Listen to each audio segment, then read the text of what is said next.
ব্রাহ্মণবাড়িয়ায় প্রতি বছর বাড়ছে মৌসুমি ফল কাঁঠালের বাগান। চাষিরা জানান, আবহাওয়া অনুকূলে থাকায় এবার কাঁঠালের বাম্পার ফলন হয়েছে।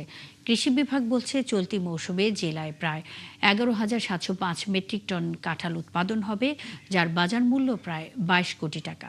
জালাল উদ্দিন রুমির তথ্য ছবিতে প্রতিবেদন। ব্রাহ্মণবাড়িয়ায় প্রতি বছর বাড়ছে কাঁঠালের বাগান। জেলার সীমান্তবর্তী বিজয়নগর, কসবা ও আখাউড়া উপজেলার রাস্তার ধার আর অনাবাদি জমিতে সারি সারি কাঁঠাল গাছ। চাষিরা বলছেন, কাঁঠাল গাছে তেমন পরিচর্যার দরকার হয় না।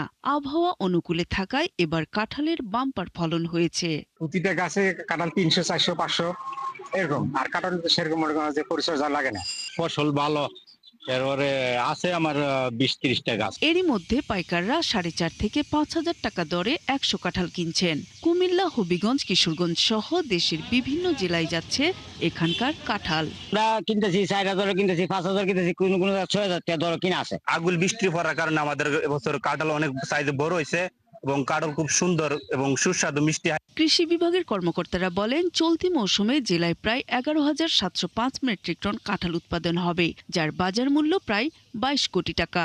চাষিদের দেশি জাতের পাশাপাশি উন্নত জাতের কাঁঠাল বাগান করার পরামর্শ ও প্রশিক্ষণ দেয়া হচ্ছে বলেও জানান তারা।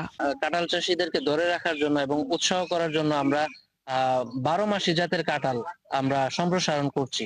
বিশেষ করে বাড়ি 5 জাতের কাঁঠাল এবং বাড়ি 6 জাতের কাঁঠাল, এটা আমরা কৃষক পর্যায়ে কৃষকদেরকে দিচ্ছি আমাদের কৃষি সম্প্রসারণ অধিদপ্তরের পক্ষ থেকে।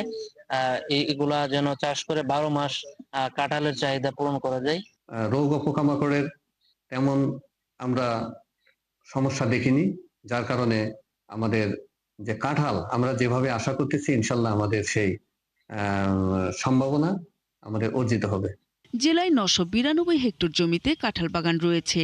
বিজয়নগর উপজেলার সিঙ্গারবিল ইউনিয়নে রয়েছে 20 হেক্টর জমিতে। নূর তাজমিন নীর, 71।